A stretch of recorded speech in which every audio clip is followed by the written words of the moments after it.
In other news, South Africa's celebrity industries and products such as rooibos tea, wines and beautiful landscape were put under the spotlight at the 15th BRICS Summit for their potential to fast-track economic growth.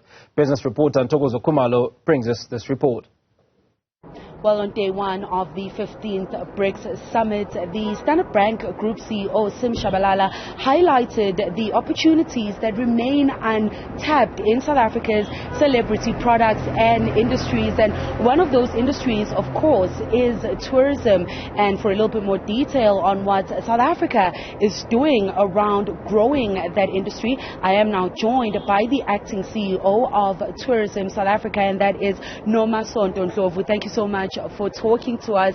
Of course, tourism has been one of the staple industries for South Africa, creating jobs, creating SMEs.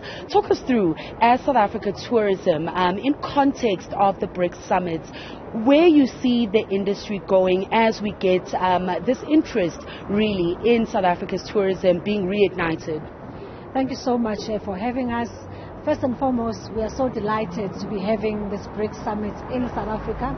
It's a huge thing for us because as South African tourism, we do a lot of work in positioning South Africa as a capable and a very formidable destination that can host big meetings and conferences. So this is one of those, and we're very excited. In fact, we bid for some of these meetings to make sure that the country continues to benefit from conferences, because when conferences are held in South Africa, we know that the hotels are full, that the airlines actually also benefit, the transport industry will benefit, the food industry benefits. But what's most important from what you said is the celebrity products like wine. I can tell you now, a lot of wine was actually drunk this week. And without such products, tourism cannot also do well. So we know that wine and rooibos, as it was mentioned yesterday, these are parts of what South Africa is about. Sim also mentioned the unique tourist experiences that South Africa has to offer. And that is right at the heart of the mandate of South African tourism, because we market the country internationally to show the world all these unique experiences that are available in South Africa. The natural beauty that South Africa has, our wildlife, but most importantly, our people.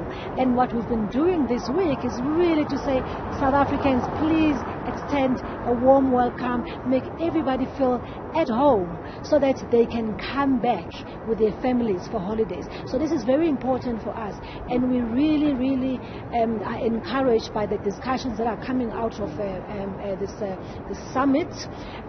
But most importantly as well, we know that they have the aviation working group, which is right at the heart of what tourism is about. Coming out of COVID, we've understood that the success of destination is going to be about air access. And South Africa, as being a long-haul destination, we need direct airlines flying into South Africa. So recently, as recent as a couple of weeks ago, South African Airways announced the direct flights from Johannesburg to Sao Paulo and from Cape Town to Sao Paulo. We're excited about that because that is part of what this BRICS thing is all about. So if we can get the business people from South Africa to get to trade with Brazil, that would be fantastic. So we're very excited, especially about these celebrity products. Yeah, well, those direct flights would have certainly helped me on that 21-hour flight to Brazil. But one of the other talking points that we're really hearing come out a lot, and there's been a focus area for quite some time now, is around SMEs and township economies and strengthening that and channeling funding towards those sectors as well. Talk us through where SMEs and township economies fit in South Africa's tourism mandate.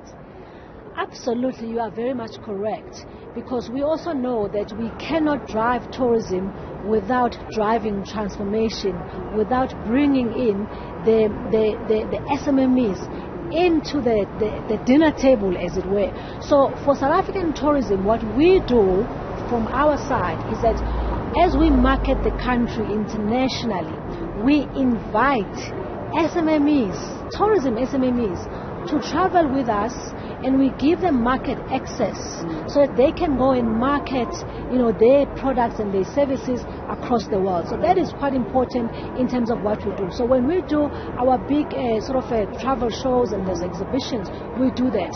We've recently come back from Durban. I don't know if you are aware of the Africa's Travel in Durban, where we made sure, together with our National Department of Tourism, we took quite a substantive number of SMMEs to go and promote themselves at the Travel in Durban, because we had the international buyers coming there. But coming back to BRICS, what we did at the Gallagher Estate, we actually create what is known to South African tourism as the Sustainability Village. And this is where we get the SMMEs to actually sell their products to the international delegates. So what I'm wearing now, I bought it from the Sustainability Village, from one of the SMMEs that comes from the townships. We give them that opportunity through the concept of Sustainability Village. And we find that allows the internationals, when they are now in South Africa, to take a piece of South Africa with them.